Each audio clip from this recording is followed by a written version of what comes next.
We are on episode, believe it or not, 27. 27. Which is insane to think about. We have a very special guest today. More of the women power movement we're doing over here at Two Bees in a Pod. Yeah. Shout out to all the ladies. So our guest today is Aleisha Beckum. She's managed over $22 billion in taxpayers' money. So I've known her for, probably 7-8 years and seen her grow in this business. And it's been amazing to see the growth. And she's always been on top of things. So it's no surprise she is a success. And we're here to learn all about it. So welcome to the show, Aleisha. And tell us, I know you do a plethora of different things, but obviously we got to talk about the $22 billion, right? That's pretty, that's a kind of a big deal, right? So explain that, how you got started in that. And let us know how we can get some of that 22 billion. That's funny because I was just in Abu Dhabi last week, and a lot of the business people that I was talking to, they're like, so how can I get a piece of that? Yeah. And so it's funny how people have that thought or surrounding that. So just a little bit of background about my history of how I even got into this space. I actually used to be an auditor for the state of California, auditing counties throughout the state for compliance of basically what I do now. After seeing just a tremendous amount of fraud, waste, abuse, and mismanagement of our dollars, I'm like, there has to be a better way to manage this from a proactive standpoint. And so that's how I started my business, You Profit, where we develop, and I won't bore you guys with the details of the different type of financial reports, but I started out preparing these different type of financial reports that actually have to get submitted to the federal government. And it's basically a report that identifies how are the taxpayer dollars being leveraged within these counties in the state of California? Obviously, this report is accomplished throughout the U.S. by various organizations like cities, counties, nonprofits, even hospitals. And so that's how I got started. And we, again, like you had emphasized, we do provide a plethora of different type of services, but it encompasses the 22 billion of our taxpayer dollars that we currently manage now.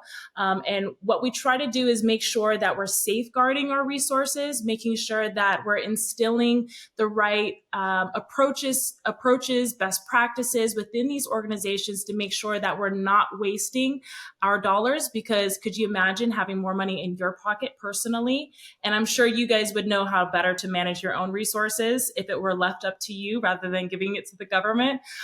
So because we have to give it to the government, why not equip them with better tools to manage our resources better? And then And excuse me for my lack of understanding everything you just said. Like I knew a couple of words, and I was like, "Yeah, that's a word.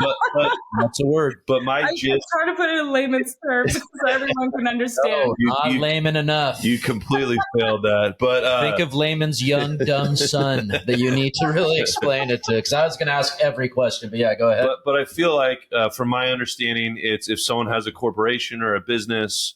One of the big tax benefits is the getting a allotted amount of money. I think it's $35,000. I could be off per employee, right? Tell us about that. Yeah, up to $27,000 per employee, and so that was actually the employee retention credit. Due to the amount of fraud that has happened and not proper claims that were submitted by various companies. So a lot of companies had kind of spurted up to provide this service for businesses, right? Even though these businesses may not have been eligible. But yeah, that was a tax credit that existed. It's on pause right now by the IRS because of those compliance issues that are happening. So say I have my business, right? Say I have 10 employees. So they're just going to write you a check for $270,000 and you don't have to give it back. You don't how did that work? So there are various qualifications. Everyone is technically eligible, but not everyone may qualify. And so there is, if you read the hundreds of pages of regulations with the IRS in terms of how you qualify, if you met those qualifications, then technically, yes, you could get up to $27,000 per employee. So these are already taxes that you had to have paid already, and you're just getting it back. So think about a tax return, right? If you paid too much in taxes, you'll get some back. Technically, you don't really want to get money back because that meant that you lent the government your own money interest free. Oh, got it. Yeah. Yeah, So that would make too much sense. Yeah. I personally don't want to give the government more of my money interest free. And then, so what are you doing now with, so you're in Abu Dhabi, are you strictly meeting with business owners, or I know you kind of loosely said, oh yeah, I just went to Abu Dhabi, which is insane. What were you doing out there? Explain, because you were living in Sacramento area, you moved out to Texas. Mm-hmm. I'm assuming obviously for tax purposes is one of the big pluses of moving over there. Yes. Explain that move, and then explain what the hell you're doing in Abu Dhabi. So randomly, actually, before I went to Abu Dhabi, about 2 weeks prior, I found this event. It was Abu Dhabi Finance Week. And so it's everything like crypto, banks, everything money related. So it's my type of people, right? And so I found this, and I'm like, I went onto their website, and I'm learning about what the conference entails. And I'm like, this literally is, if the universe could align me any better with a group of people, it was the people that were going to be in Abu Dhabi.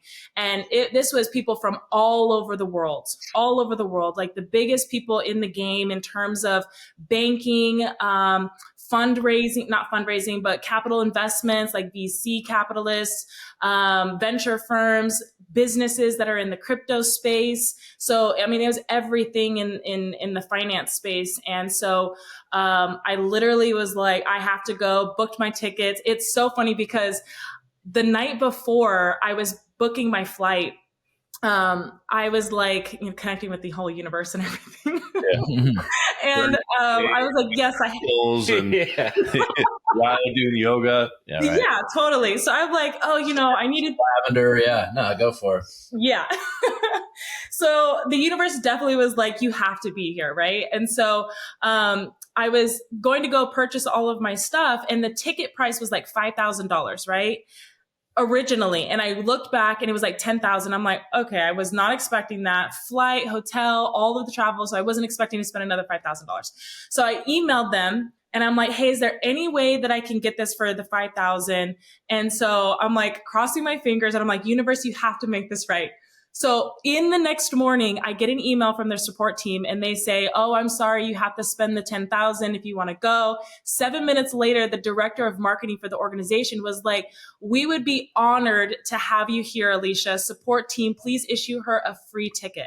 And I'm like, wow. Wait, a free ticket. Everything, airfare? Oh, no, not the airfare, but the ticket in attendance. So the ticket in attendance was just going to be 10,000 just to attend. Wow. And did you get a booth with that, or is it just 10 grand just to say hello? Yeah, basically. I mean, you get like access to certain type of not workshops, but seminars and things that's being discussed in the finance space where not everyone has access or privy to that information. And so if I'm going to go and I'm going to, fly all the way there, why not be where all of the important people are sitting, right? And so going there, it was more of connecting, networking, talking with their government. I talked to a lot of different government officials, and they loved the idea that I'm implementing right now in my business. I'm creating this software. It's going to completely disrupt our entire government system from a financial standpoint. But they're very big on disruption, innovation, and when they like an idea, they want to run with it immediately. And so I couldn't ask for a better alignment in terms of what I'm trying to accomplish here in the US and how I can take this globally and implement this in other countries' economies. Wow. So explain that software, or can you? Are you in the process? Do you have a non-disclosure, or what are you trying to do? Or what are you trying to do? Yeah. So just started groundwork as of this week with the developers, building out a software. I won't go into too much detail because I can't have my competitors getting this idea. They're Taking all notes. us too, so you can't have it, can't do it. Speaking of global, you're in a global podcast right now. So exactly. I'm sure there's a bunch of people in Abu Dhabi just tuning in. Yeah, I noticed you listed off all these different kinds of people. You didn't say podcasters were there. You didn't say anything like that. So There wasn't any podcasters actually. We missed the boat. Okay, so you're setting up software in Abu Dhabi or for Abu Dhabi government, correct? Well, so this actually, I'm creating it on the basis of the US market, but this can be adopted in any economy. It's just, obviously the US market takes forever to get anything done. Think about like just getting a business started, right? It's like you have to jump through so many hoops just to even create a life for yourself here. Yeah. In Dubai, in the UAE, specifically the Abu Dhabi area or even Dubai, they make it so seamless and easy for you to start a business, to move your business there, to implement disruptive markets, innovative ideas. So they very much support entrepreneurs and those that are wanting to create, a life for themselves and for their people that work for them and, their families and things like that. Right, I appreciate that. Next, I was going to say I'm very green when it comes to business and running businesses and all that kind of stuff. So I always wondered, what is it about Abu Dhabi and about Dubai that's bringing so many businesses out there? And I did think it probably was more tax breaks than anything else. But the way you're saying it just sounds like everything's kind of streamlined out there for when you want to start a business. So totally, I felt like my soul belonged there. Like I felt so aligned with the people. I felt so aligned with the culture, their ideas, what they're trying to accomplish. Like there's no crime. Like people don't rob you. There's no like those type of things because if their people are struggling, their government actually helps them. Wow.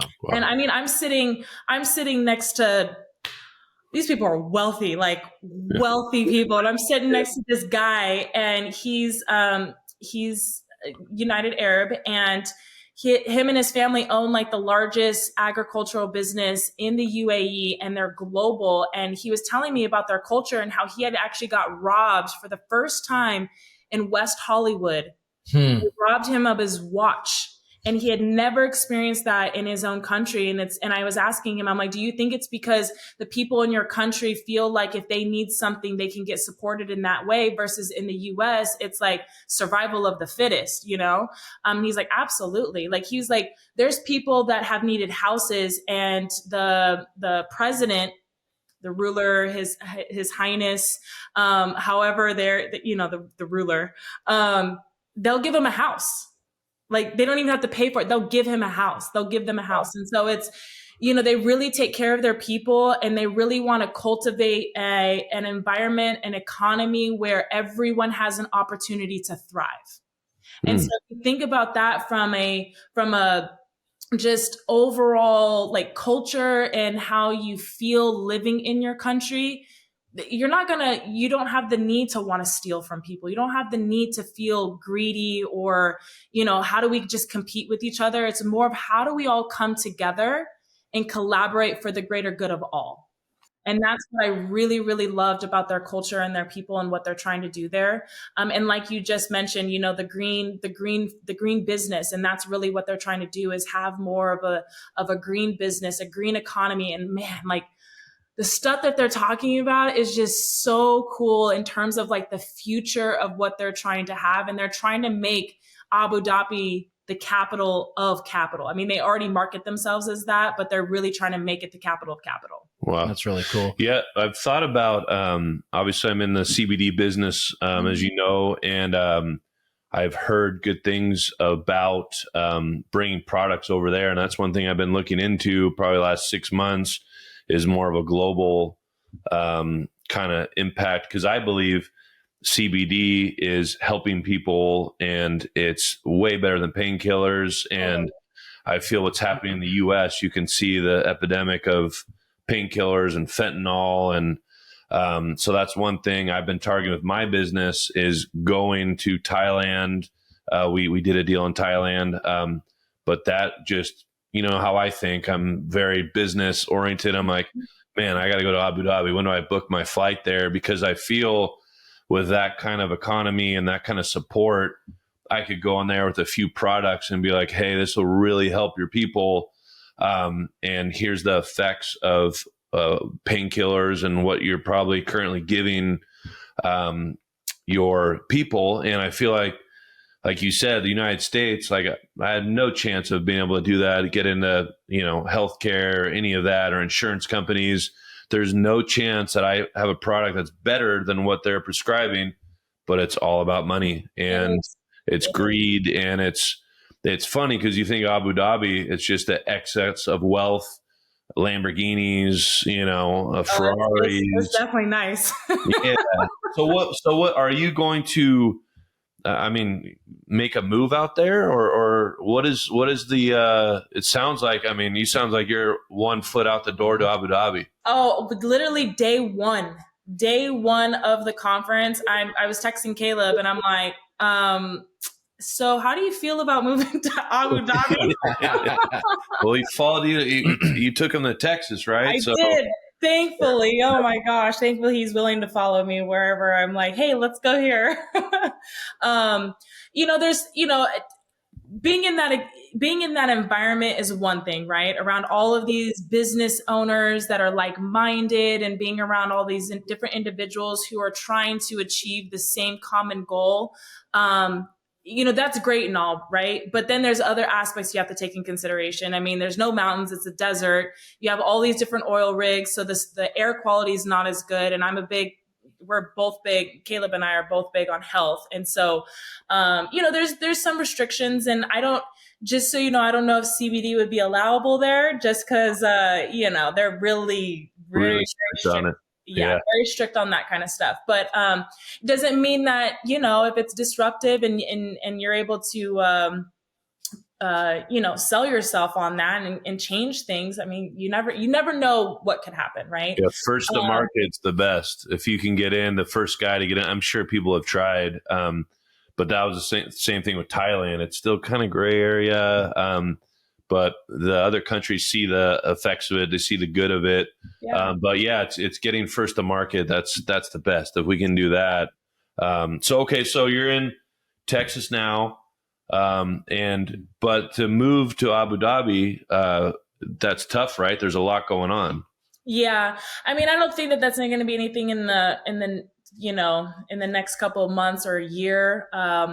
There's still a lot that I would have to identify to see if that's even the right move that I would want to make, but it definitely aligns with a lot, especially my soul, and just how they are with their people. Like, I honestly, if Caleb and my dog flew out to Abu Dhabi, I probably wouldn't have come back.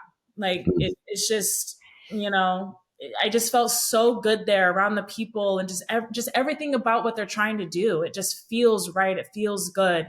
And it's so incredibly diverse with the amount of people that have come from all over the world to go there. Like people from Austria and Germany, UK, Africa, like all of these different places, people are moving there to bring their business there. And they make it like so incredibly easy to get your business started there. They have these things called free zones. And so you can operate there, and it makes it like, also, if you have kids and you want to bring them there and you're bringing your business and everything, they actually will bump you up in line in terms of getting into these schools like first, because they want you to like be completely immersed and be successful, like right off the bat. Like, it's just, I don't know. It's amazing. Just everything. And the structures and the buildings and how beautiful the country is. Oh, it's just, it's great.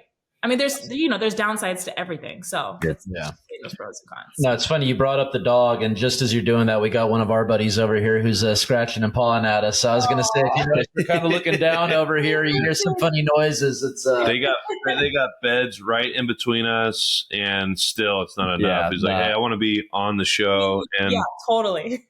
So yeah, just in case you hear any funny noises, we got one that kind of sounds like a little pig snorting around here. So yeah. But so explain, I know Abu Dhabi is a big step up. Explain the move from California to Texas. I feel everybody's doing that, right? It's a big influx of, I know in Texas, I know plenty of people there that like, get the Californians out of here, right? They hate us anywhere we go.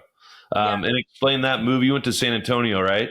Yeah. And how did you love it, right? It was the best move. Love it. Love it. Yeah. Okay, don't get me wrong. The road trip here was, I'm rough. glad that me and Caleb still are together.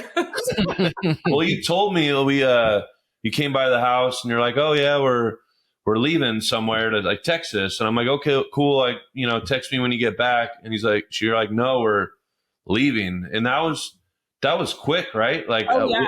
So tell us about that, because I really admire that. I love people take chances, go-getters like that. I'm all for that. And so, like, I just talked to you guys like 2 weeks earlier, and Like, nothing about Texas. You're like, oh yeah, by the way, we're moving to Texas tomorrow, and I'm like, wait, what? Like, explain that, because I feel I love when people take action. That's a big thing we talk about on this podcast with these successful CEOs.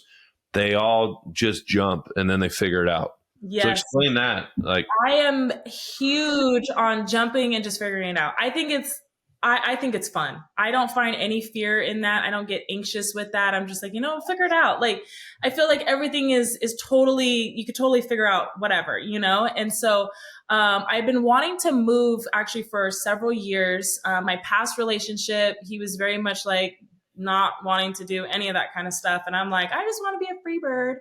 Yeah. And so thankfully, again, Caleb is willing to, go along with all my crazy shenanigans. But we had looked, I was like, we have to move to Texas because, it was either Texas, Florida, or Arizona. Florida, we identified that it's just way too humid. It's too far from California, hurricanes. Arizona, it's a desert. And then Texas was like a good in between. And so it was in March. I was like, well, let's just go to Texas. Let's just go to San Antonio. I looked up, I was like, Austin, no, because it's like another California. And I'm like, well, if I'm going to move, I don't want to go to another place where it feels like I'm in California. Yeah. So San Antonio is like 33% cheaper than San Antonio. And it's like an hour and a half away. So I'm like, well, that's a no brainer. Read a whole bunch of stuff about San Antonio, the people, how supportive they are of women business owners, entrepreneurs, all that good stuff. I'm like, sounds good, right? So in March, I was like, let's fly to San Antonio. Let's find some places to see if we can even, move here. Literally 2 weeks later, we put in our lease, our notice to our landlord that we're moving out, and then moved 3 weeks later. Wow. And you had no job out there, or you were doing the same thing you're doing out here? Just You figured it'd be better out there than California? Because I would think there's more money in California, right? For what you're doing? Well, because I work remotely, and all my clients are all throughout the US, I can be anywhere because I typically, if I need to fly to my clients, I'll fly to my clients, but oftentimes we'll just have Zoom meetings and stuff like that. So I don't have to be anywhere to do any of my work. Thankfully, Caleb's job, because he works in the hospital, he was able to bring his work over into Texas and still service all his patients. So it worked out perfectly. I think with COVID, it helped everybody in that aspect of you can do everything mobily. Speak of the devil. There's our dogs. Told you. I had to close my door because I was like, oh, my dog will. It was only a matter of time until they decided to come out. But you keep going. Yeah, normally we only have to worry about strokes. But we figured it was too late for those guys. But I don't know. There must be someone walking a dog out front or something like that. So my dog just came out. She's like, who's barking? Who's barking right now? Yeah, right. Who is it? What kind of dog you got? She's an Akita. Oh, beautiful. I love those dogs. She is. She's cute. They're basically a wolf. I mean, that's pretty cool, So step down. Yeah, I got to say, I'm really bummed that you said that someone had to come out here to Hollywood to get robbed for the first time. I was really hoping you were going to be like, he only got robbed once in his life. And I'm like, okay, so there is crime there. But I saw a video of someone who had, I think it was like a Lamborghini or something. They put their keys on top of the car, left it out there for like 2 hours untouched. Yep. And I'm like, what? I live near San Francisco, where if you have anything in your car, you put that in your trunk, because anything that they can see, you're going to break into. I had someone who had CDs stolen from them, right? CD case. And this was like 10 years ago, but still way past the time of CDs. And I'm like, what would they even do with that? You say, you get $5 for that. It's not worth it. But that's incredible to me. So you are really reinforcing that this is a really safe place to do business for people. I mean, well, and then also, you know, they have the infrastructure in place to make sure that these things are mitigated. So there's cameras everywhere. You can't get away with anything. Yeah. So if you have a system where you're held accountable and you can't get away with anything, you think that the likelihood of people trying to do things is, I mean, don't get me wrong, there's probably crime to some degree, right? Yeah. But I naturally, without even knowing that how safe it was, I naturally felt, because I'm very like intuitive and, you know, with the energies and stuff like that. I naturally felt. I couldn't tell. There's like crystals in the background. Yeah, right. Is there? There's like sage in the background throughout the house. I could hear his aura speaking through the mic triangle thing, or what is that? You know what, Brandon? I'm not gonna lie. When I started connecting, and I won't bore you guys with this, but no, let's hear it. It's a real thing. I'm not gonna lie. Like when I started connecting with the universe, and I started like really demanding what it is that I want, like Caleb even says, dude, this is creepy. How like borderline psychic, like it creeps me out. Like, oh my God, I just asked for that. Like, and boom, here it is. Like, it couldn't be any more like, just it's weird. It's totally weird. Well, this is great because we love weird stuff. So let's dive right into that. Get into it. I'm all for that. I love energy. I love good people. Every time I saw you guys, I mean, there's like a 5-year spurt. We didn't see each other, but we always aligned. There's always good energy. Yeah. Caleb, this is her husband. He's a great guy. And explain. So what is a day like? Do you wake up and meditate, or how does that work? Because we're about to do that. Yeah. We're going to start. Well, I do a form of meditation. I do connecting with the universe. So what I mean by connecting, I have like my own sanctuary. Like I have all my, my stuff. I'll play, certain kind of music to really connect and be one. Right. But I have these cards. Again, I've always been more of a spiritual person, and I believe that anything's possible. Anything. Right. It could be whatever. I don't really care. I believe that it's possible because think about the existence of where we're at now. The fact that we are even alive is a miracle in itself. Mm-hmm. Think that something couldn't happen, I think is just ignorant. You know what I mean? It's a little selfish to think that certain things couldn't be possible.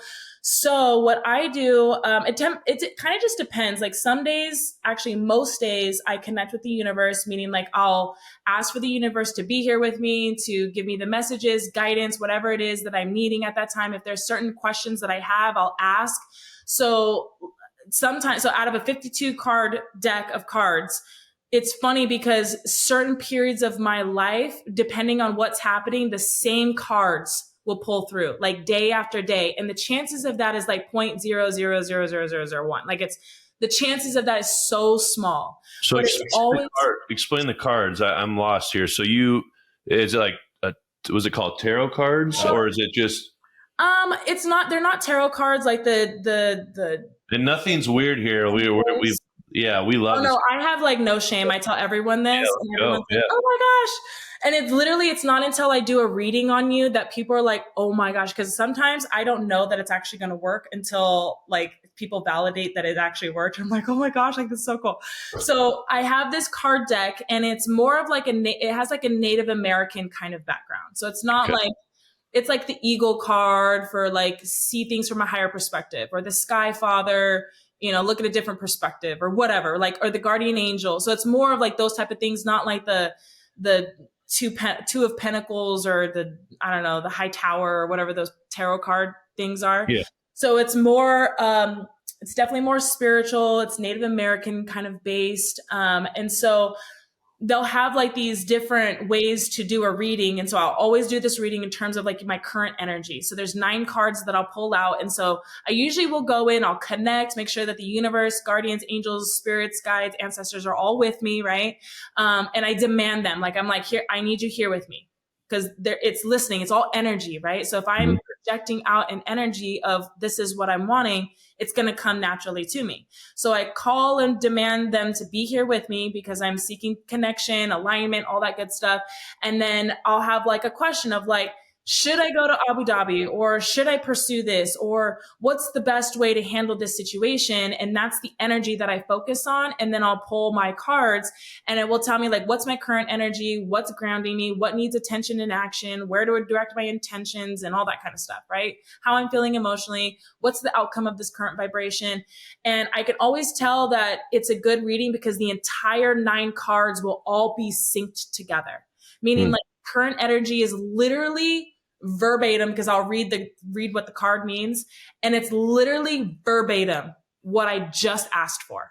Verbatim, like, oh, I'm looking for love and light, or more peace, or this, and it's like literally the whole scripture is love and light, peace, like all these things, and I'm like, oh my gosh. And then like so I'll do the reading, and I'll have, sometimes I have to like ponder upon what is it really saying to me. And then literally the next day, or not even the next day, I'll go watch a movie, and everything that just happened in the card deck is happening in the movie. Wow. And where do you get these cards? And on Amazon. And then is there any bad cards? Like, is there any cards where like, oh shit, this is not good? Like for example, if you're meditating about a business deal, right?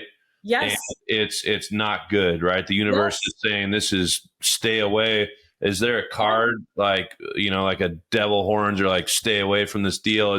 Has it saved you from a situation? 1000%. Like there are situations. So right now with the software and my business and everything, I'm expanding it out. I've had several people want to partner with me, and I instinctively have felt like, I just don't know. Like anytime I'm not like, yes, because I'm like, if it's right and my everything, my whole energy is like, yes, I will do it immediately. I won't think twice about it. But if I have to take a second to think about something, then there's something that I had to evaluate. And so it's really listening to my intuition, right? So I felt like this with a couple of situations. I felt like this with a couple of people. And every time I do a reading, it will tell me, yes, I should move forward, or, hey, take your time, or, hey, listen to the intuitive messages that are coming to you, or, hey, you need to be moving in a new direction, or you need to let go of the past. So yes, if there are some things that, I shouldn't be moving forward with, I definitely heeded advice to that. And every single time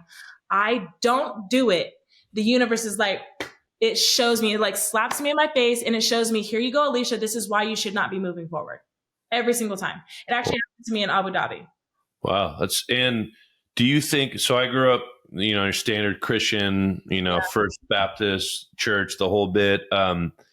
Do you think there's anything God related in that, or a higher power, or, cause I've been doing yoga. I did a bunch last year, and we'd meditate, and I would use that time. And when I pray, it's like, hey, what's up, God? Like, it's like very casual. I'm like, yeah, I'm sorry for not checking in for the last 3 months. Yeah. Is there that kind of vibe with that? Because I feel like when the universe is smacking in the face, what I'm interpreting is God smacking me in the face. And then for Tim, he doesn't believe in that. So you don't even believe in, do you believe in a higher power? Or? I believe in the possibility of a higher power. I just don't believe in any organized religion that I've seen, or any of the holy books. And so that's one of those big things where I understand energies, and I am very skeptical of things. You mentioned something earlier about, here it comes. No, you mentioned, no, it was a good point, because you mentioned something about believing in things, that you believe anything is possible. And that's a big thing. That's not the same thing as believing in everything. Yes. Because there are some people that are like, oh yeah, every God that belief is true. And I'm like, well, wait a minute, that can't possibly be the case. Like there's some part of it that could be true, some that couldn't. Yes. I am perplexed by a few things. One of them is this one that I've kind of been thinking about is space, right? Like, so between the earth and the moon, right? There's that dark space in between us, right? Could we ever destroy that? Like, could we get rid of that? Could we remove that? And if we could, what would be in its place, right? I don't think you ever could. I don't think we could remove that. I believe that that is eternal. And so it's hard for me to understand really how all these physical bodies and everything else came to be. It's still a great mystery, and everyone who claims to know has no idea. I agree. And so I love these kind of things, though. Like one thing, I'm not superstitious, but I can see how someone could be, because if you, for instance, have a lucky rabbit's foot, right, and good things keep coming your way, well, it doesn't matter if you had the rabbit's foot or not. You're still thinking that that's why it's happening. It doesn't matter if this test is, 100% true. If it keeps working for you, it's working. And so that's a big thing to me. Results matter more than anything else. And I can't say that, no, you're wrong. Well, I keep getting these things and they keep working and my intuition is aligned with it. I think what you're doing is great. So keep doing it. There's no reason not to. So yeah. And like you said, the results, like I grew up actually going to church. I was never like a diehard believer or anything. It was more of like I was forced to go because my mom sent me to church. But I never had that connection with, say, God or whatever, right? I've always just, again, believed that anything is possible, but I also don't believe that everything, like everyone's views, because then it's like, well, that's confusing, right? Because if everyone's views were possible, then, but who knows? Maybe. Yeah. Who knows, right? And the results, like, I don't know, it was weird because it wasn't until I moved here. Like I always, like when I was little, I would pull these angel cards. And I think that because of the upbringing that I had, I experienced a lot of abuse as a child. And I think that helped me have the strength internally to get through a lot of things because I would pull those cards when I was younger and it would just give me just, a little bit of just like, I'm here for you, like, don't give up kind of thing. And so I think there was this aspect of some kind of energy that was just coming towards me to help, just bring more positivity, like, I don't know, protection, whatever you want to call it. And I keep doing these readings and I have been doing it more because of the results. Yeah. Because of the results, I'm like, okay. And every time I'm like, I'll get mad, right? And I'm like, why am I even doing this? Like, you're not here for me. Like, this whole thing is a bunch of BS, right? Because I go back and forth with this thing. And then every time I'm like, no, I'm not doing this anymore. The universe literally will show me exactly why I need to stay connected and be aligned and really just, and it's more of, and I'll have those conversations. It's more of just a conversation like, hey, universe, this is what's been going on. Like I'm having conversation, right? I'm having conversation of this is what's happening. These are my concerns. These are my questions. And I'll even talk to myself. I talk to myself out loud all the time. But I'll have these conversations with myself of just processing information. And then I can't even make this up. Like literally I will say, this card's going to pull it, and it pulls up. And I'm like, can you do that with blackjack? Yeah, I was just going to say, let's take it to the casino right now. Yeah, we're going to the casino right away.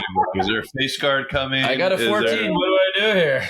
It is the creepiest thing. It creeps me out because it'll be so random. Like I said, I'll do a reading and then I'm like, oh, that's weird. And then I'll watch a movie and it's touching on every single point, like literally verbatim. And I'm like, I literally broke down crying one time because I was so creeped out, but also I felt like I had a gift.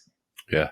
I felt like I had a gift and I was, there was just this connection. I'm like, man, this is good. I'm curious. What was the movie? What was the movie you were watching where you were hitting on? Elemental. Yeah, because I was gonna say, I'll bet it's gonna be some like Pixar movie or something. It's gonna be the happiest scene, and you're over there going, "Oh my god, this is it!" Like, what's the matter with you? They're happy. They fell in love. And then all 3 seasons of Kung Fu Panda.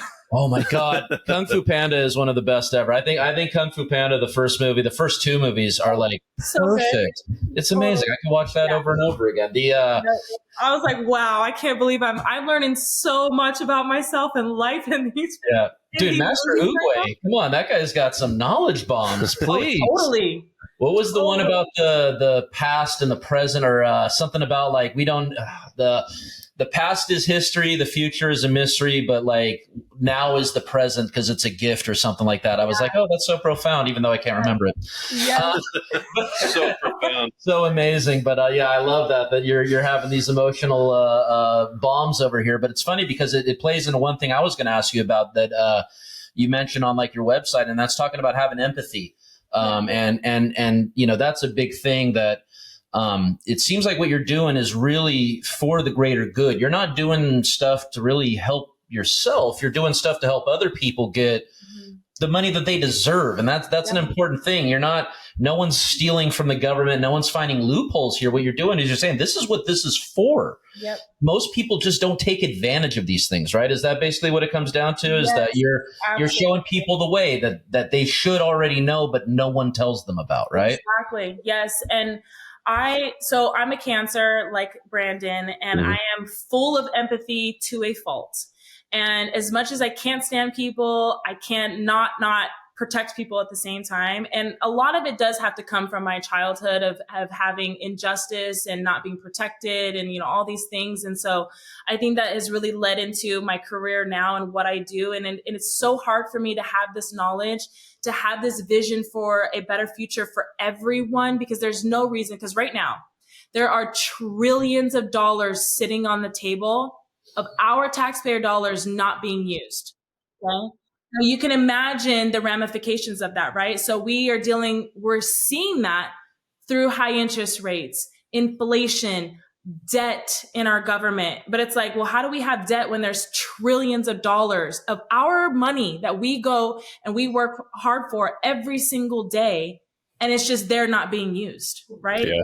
Like it's so infuriating for me. And so this is why I'm so passionate about what I do, is because my services, even though I might be working with LA County or San Antonio or New York or whatever, all these different places, what I do in one community impacts all 333 million people in the US. Yep. And like you said, it's not about the money. Like, I know that the money's going to come by default, right? Like, I know what's going to come. I know that through the work that I do, it's having much more of an impact.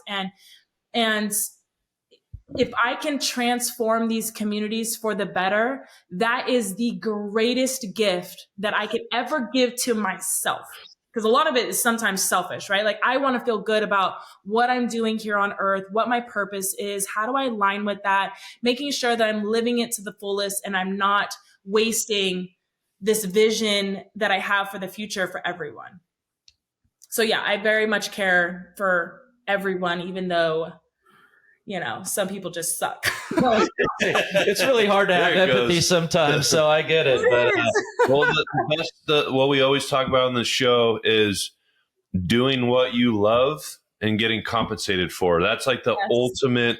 That's why I feel people gravitate toward athletes and performers, because they truly love. Like, if I could sing, I'm just the worst singer ever. I think that is amazing because they really love. It's an outlet. And what you're describing, you're passionate about it. Like, you love this. It's written all over your face. And to get paid for it and get compensated for it. And the more you do it, the more you get paid for it. There's nothing better. I think that's what everyone is searching for, and few people get to experience it. So what you're experiencing is very rare. Like for me, like CBD manufacturing, like not like my best calling, or not I don't get too excited about it. Yeah. When we get a big deal, it's cool, but I'm still searching for that. What is my calling? What do I really, really enjoy? And I don't know if I'll ever find it, but it's admirable to see you have found it. And a lot of these other guys that and girls that are CEOs, it seems like that's how you really, really grow the next level, is you're really passionate about it. And there's nothing better than combining those two worlds. Yeah.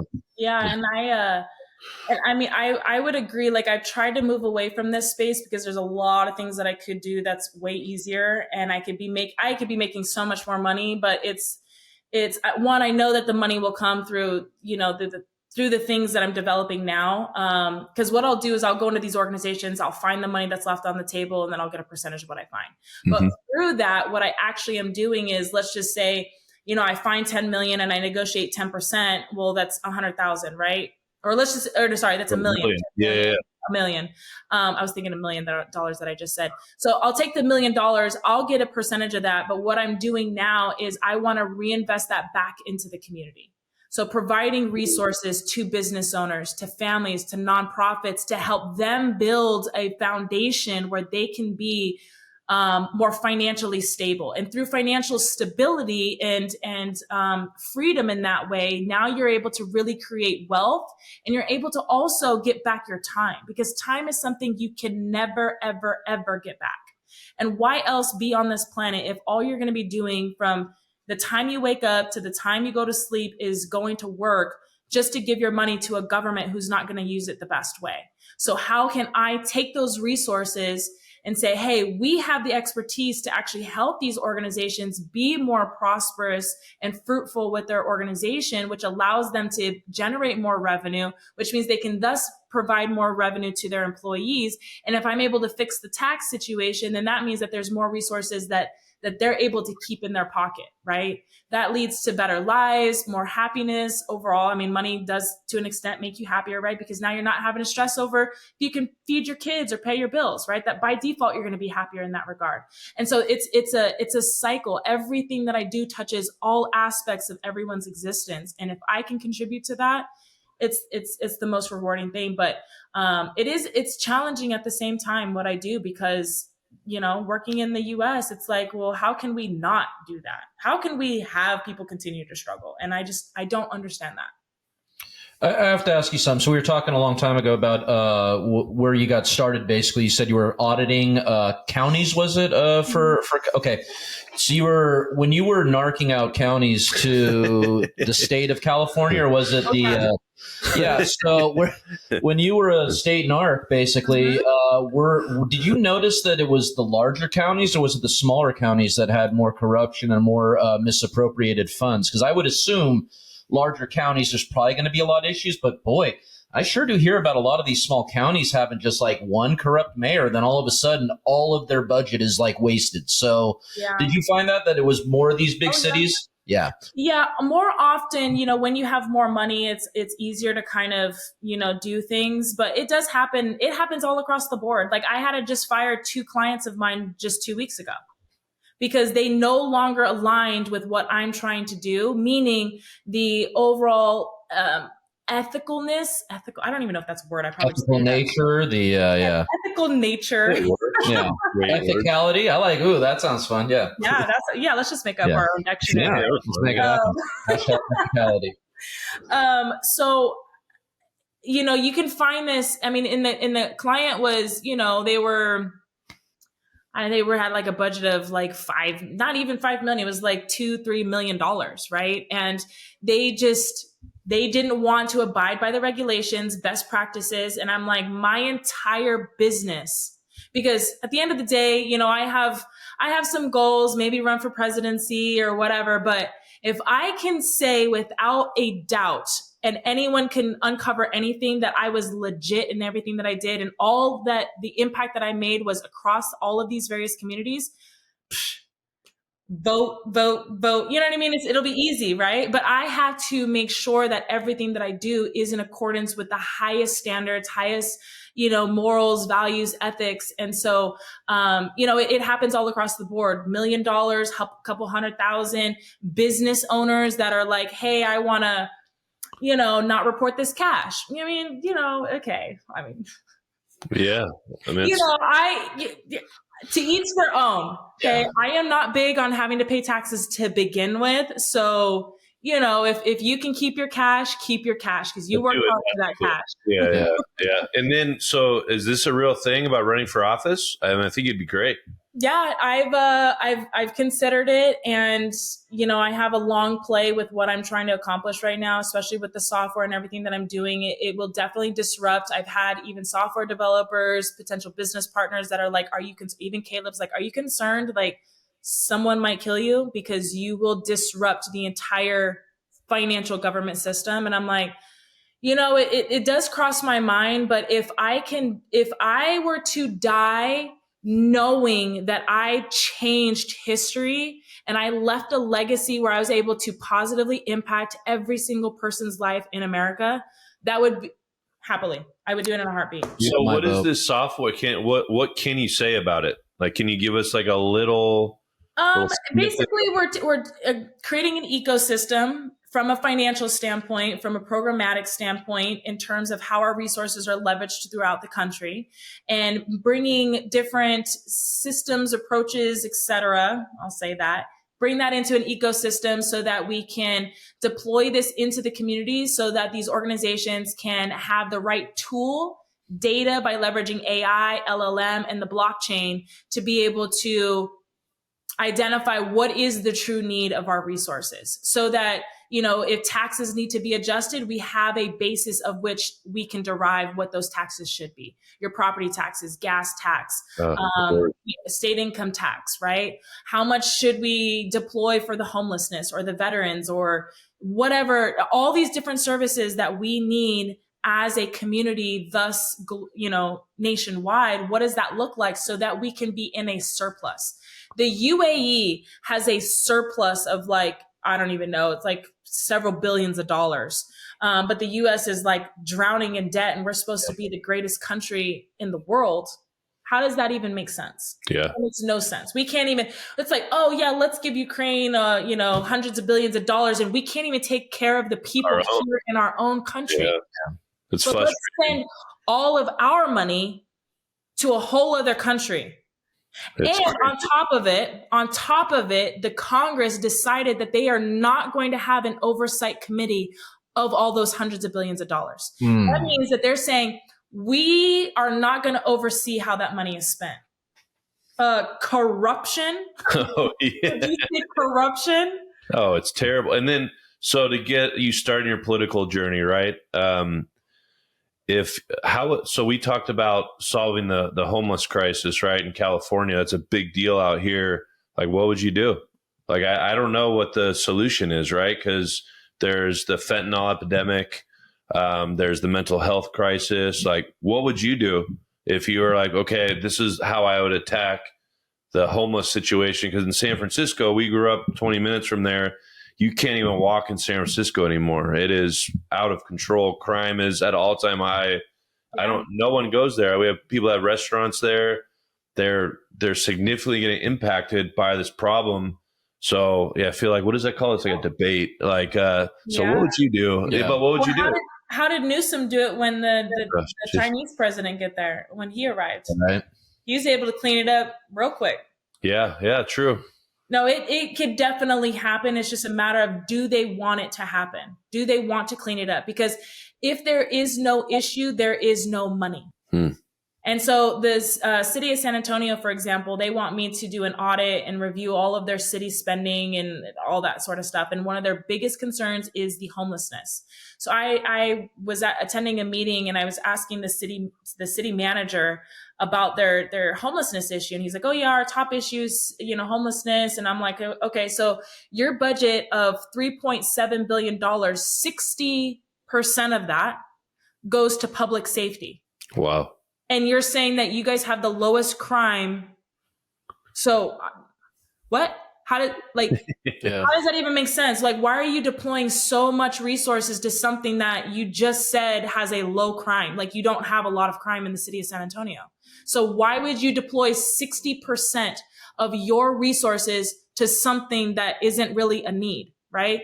And so obviously the resources, right? So it's okay, well, is it a matter of resources needing to be allocated to the homelessness? And so I talked to a city council member, and their issue of homelessness is, well, we just don't see the results. What are the results? What I have found is that most of these organizations have no idea what they're doing. They get this money and they have no idea what to implement. So this is also one of the aspects of my tool that will be provided, is to be able to provide that insight. Because right now I have to do that on a more manual basis, but I want to be able to leverage technology to be able to gather different data points to say, based off of hard data, off of, so-and-so and so-and-so and this metric and this metric and this metric, this is how you need to deploy this program based off these resources. And these are the KPIs that need to be implemented. This is the amount of staffing you need. This is how you, deploy based off of these certain milestones, et cetera, et cetera. So what I think is that it's a combination of that these people don't know what to do to solve the problem. They don't want to do it, because that means that they're not going to continue getting funding, because if they solve the problem, that means that these nonprofits are not going to get money. Whoever's pocketing these dollars are not going to get the money anymore. So there's a lot of issues to that, but it can definitely be resolved if you have a strategy in place to be able to prevent that. Don't get me wrong. You can't create a utopia, right? Because there's other agendas of bringing in fentanyl into the US, right? to make people sick, to create this whole pandemic, epidemic, whatever you want to call it, within our country. And so the more people that are drugged, whether it's through pharmaceuticals, whether again, even through weed, even through the legalization of weed and marijuana, if people are doped up and they can't make conscious decisions and they're just lazy and, they're not, what's the right word? Responsible users of it, and they abuse it. And more often, people are just going to abuse any of those type of things, right? They're going to abuse gambling. They're going to abuse the drugs. They're going to abuse their prescriptions. They're going to abuse everything that they can naturally just abuse. That's just human nature. Mm-hmm. And that is because of the people that we are indoctrinating from the education standpoint and in our culture, our society, like creating the division within our country. Like, you're just so distracted. Everyone's just like all over the place. Like people are just all over the place. There's no like focus. And that's one thing that I noticed in the UAE, in Abu Dhabi, is that their president has a specific goal that they're trying to do, and everyone surrounds that goal. No one, all these other people are not like, well, I want to do this. And the city's not trying to be like, oh, well, I want to do this. And I think that's one of the issues here in the US. While democracy is great and all, you also have a lot of these issues because everyone wants to do their own thing. Yeah. So how can you unite everyone? How can you bring everyone together if everyone has a choice to just do whatever they want? Yeah, we've talked about that. The two-party system, it just doesn't work. It's just anything goes to Congress and they just fight each other out. And it's just... I think it's also a problem with the states. I mean, just the way the United States is set up, we're already our own separate nations, but we're not.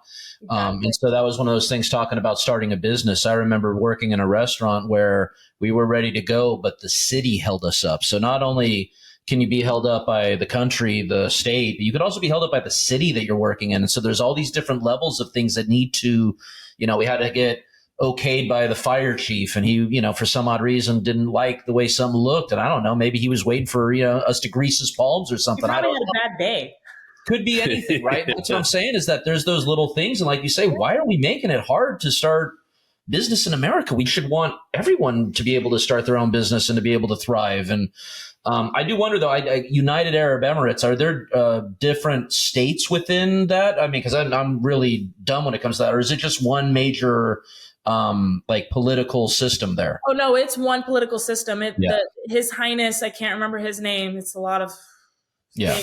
You better know you're going to be he's watching this. Forgive me. No, he dictates everything. Yeah. He said what he says goes. But it's not of a dictatorship where it's like, if it is, it's working.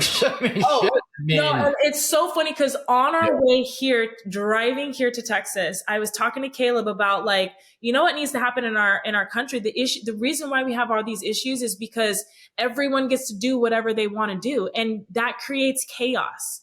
And if everyone's doing whatever they want to do, how can you bring everyone together? It's nearly impossible, which is why I believe my tool is great and can help win elections, because it is the one thing that almost every single person in the US has to do, which is pay taxes. Yeah. Mm-hmm. That's one thing to unite all of us. Doesn't discriminate if you're man, woman, black, white, gay, trans, doesn't matter. If you work, you're paying taxes. Yeah. Yeah. And then, so I feel like a lot of our listeners, you're the go-getter entrepreneur. I feel our viewers and listeners would benefit from what's an everyday, like a day for you, right? Like, do you wake up? Do you go to the gym? How healthy do you eat? Do you do a goal board? Like the whole bit. What is a day in the life of Aleisha? I think our listeners are obviously impressed by what you're saying, what you've accomplished, and I feel like they could get something out of it. Like, what's an everyday? Are you waking up like at 4 a.m. with the little triangle thing, or like what is what does your day look like? So thankfully, Caleb is is really big on health. So he helps me balance the health side. Otherwise, I would work 24/7. I love working. So, I mean, that might be hard for some people to relate to, but I actually love working. So we get up around 7 o'clock. We'll go to the gym. We work out every single day. I mean, he definitely works out more than I do, but I actually just got this walking treadmill to have under my standing desk because I'm like, I need to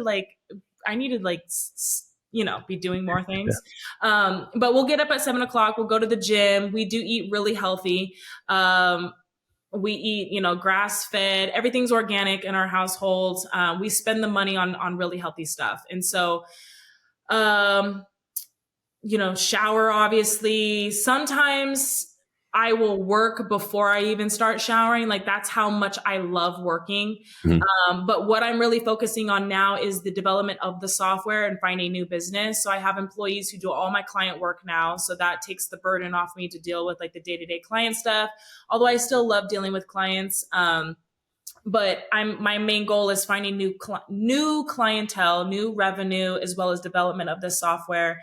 Usually at the end of my day, I am connecting with the universe to make sure that I'm aligned. If there's anything that I need to make sure I need to be paying attention to, is there an energy that like I'm holding on to that I need to be releasing so that I can always be stepping in my greatest good, my greatest energy for the betterment of all beings in all places. And so I want to make sure that I'm not getting distracted by, say, my ego or my pride or money or, this starry thing, right? Because it's easy to do that, right? Like, don't get me wrong. Like, there's times where I'm like, oh yeah, like I can make a lot of money in this and it'll get me distracted, right? And so I have to make sure that like I don't get distracted with those type of things, and I'm staying focused with what my goal is, and not, and that's one thing that I think for a lot of business owners, or people that want to start their own business, is that they'll get their hands in a whole bunch of things and then they never really complete that one thing or master that one thing, and they can never really be like, really successful at it. And so, just reconnecting, realigning. We actually just started, speaking of getting distracted, real estate. So real estate though, we are getting ourselves distracted with real estate and learning that, because one, it is very much needed, especially with the market right now. Awesome opportunity to invest in multifamily real estate, create wealth for yourself. And so understanding that this period of time is only going to last a short period of time. So why not, educate ourselves? So after work and everything, we've been educating ourselves with, I don't know if you know Grant Cardone, but some Grant Cardone material, and learning more about the real estate space, finding deals. So that's actually, while it's not entirely, off the beat path of what I'm trying to do, I'm hoping that one day I can exit my business and go full-time doing into the real estate, because that will allow me to exchange my money for time. Yeah. And you look at real estate, we're in the Bay Area. I grew up in the Bay Area, and and you look at all the very successful people, and especially in the Hillsborough Burlingame, it's like the Beverly Hills of the Bay Area. And my dad had a tugboat business. He sold it 5-6 years ago, got in a lower entry place in Hillsborough, and it 4x'd in like 3 years.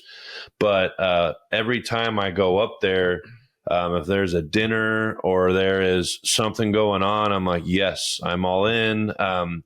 And they're very low on the, totem pole out there. These guys are, the house next to them is 20 million, 25 million.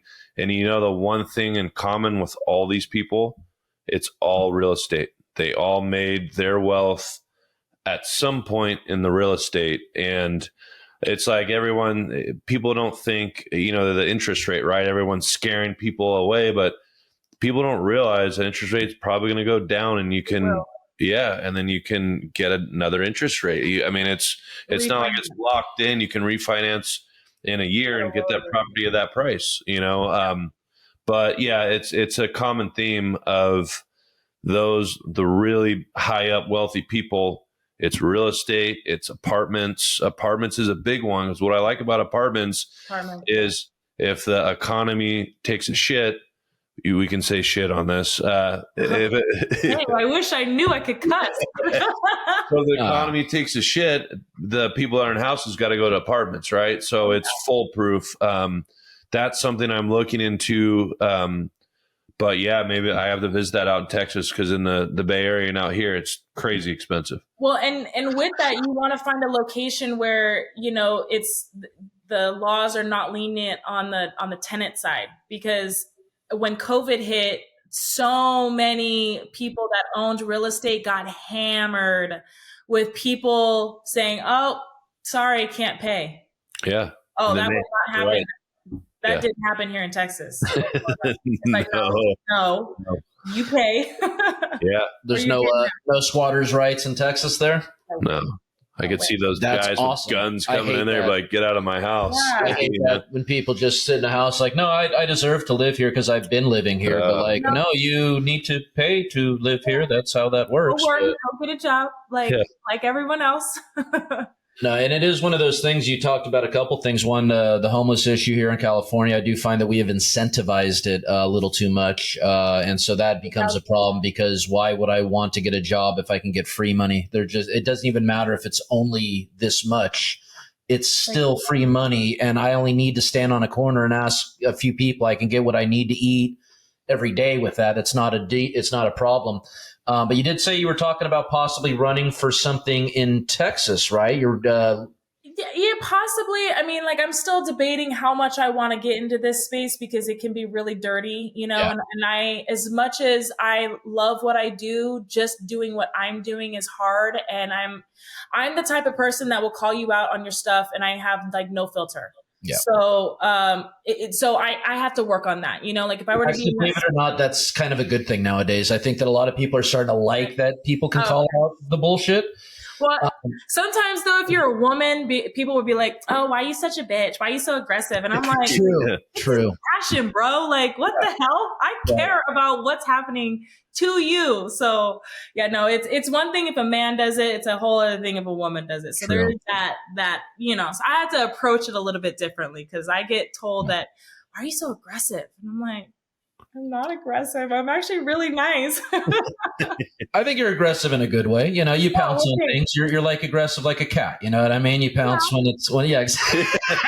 But yeah, I was curious if you were looking more like city council. Are you looking more governorship? What are you looking at exactly? Yeah, I think starting out with like maybe city council or something like that, where I can just kind of get my feet wet, and then maybe governor, president one day, I can see you doing amazing things starting at that level. And that's the big thing to me. If you start small and you do well, you tend to move on and do well. Yeah. I could see that, because you bring a no nonsense approach. One of the big things I remember reading in your thing was, talking about the things that are important to you, and integrity was right up there. And I don't know that it's true, but at least you put it up there, which is nice. Yeah. No, it is very much integrity. Like when I was working for the government, for the state of California, this is how much my integrity got in the way.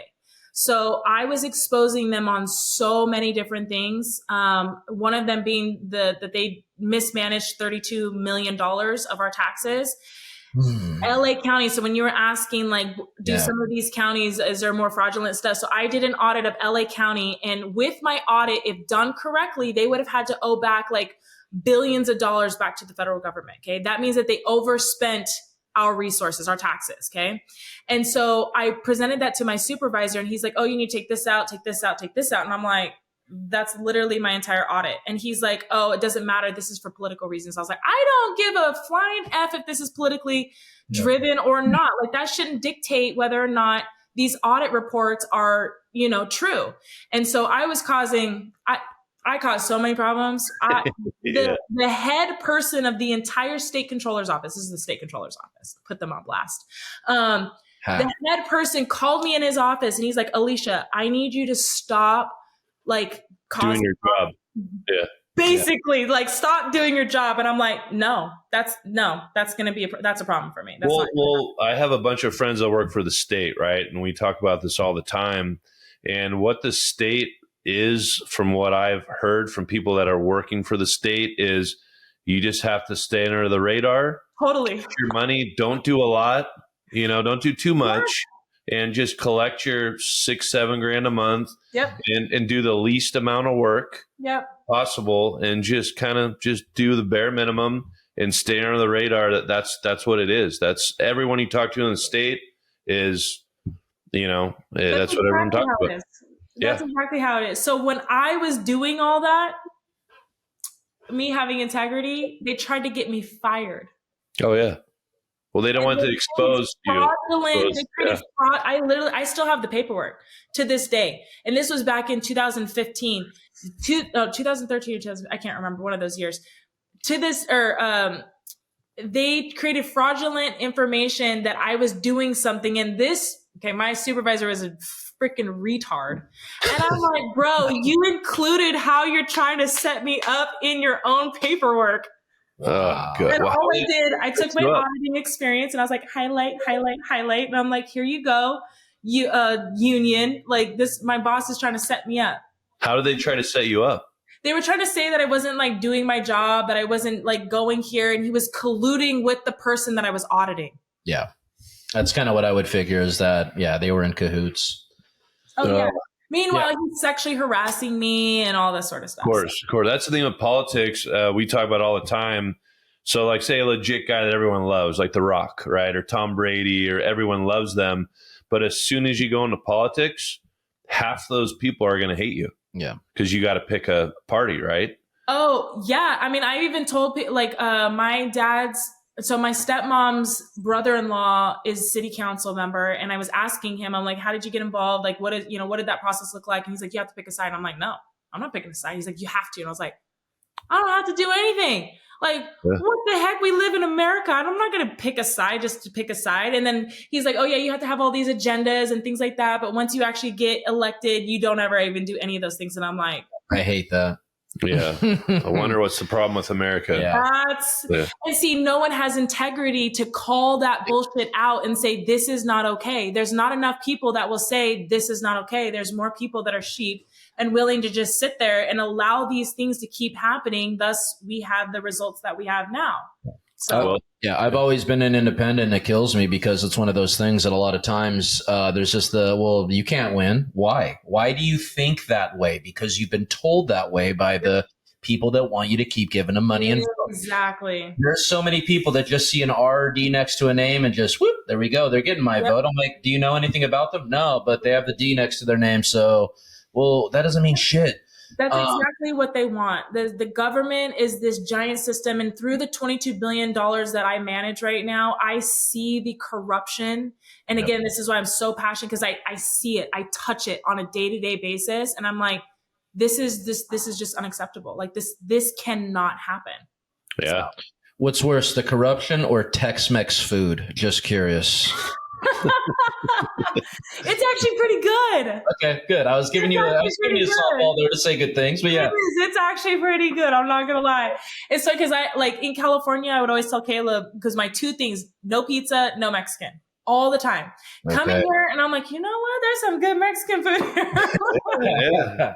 Nice. We're glad to hear that. I hear the churros are really good out there too. Is that one of those things? I haven't tried those yet. I have not tried. She doesn't eat churros. No, they don't eat anything bad. They don't. They weigh their food. I was going to say that's a Charles Barkley thing there. I don't know if you ever heard him go on his rants about women from San Antonio, but yeah. What does he say? Oh, he says there's a lot of big women out there in San Antonio. All they're doing is eating them churros, and I'm like, I don't know.